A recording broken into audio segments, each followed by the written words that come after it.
चौकाही पुर के हम झुर के धोइनी तो बोना करम लौटल हमारे तो बोना करम लौटल हमारे तो बोना।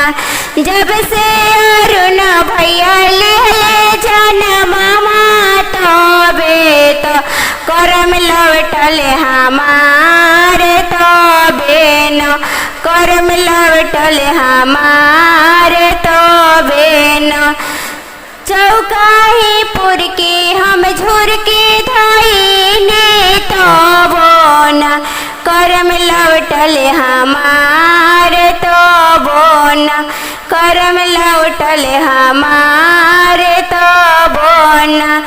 थलिया सजा के हम चौका पधाइनी तो बोना करम लौटल हमारे तो बोना करम लौटल हमारे तो बोना।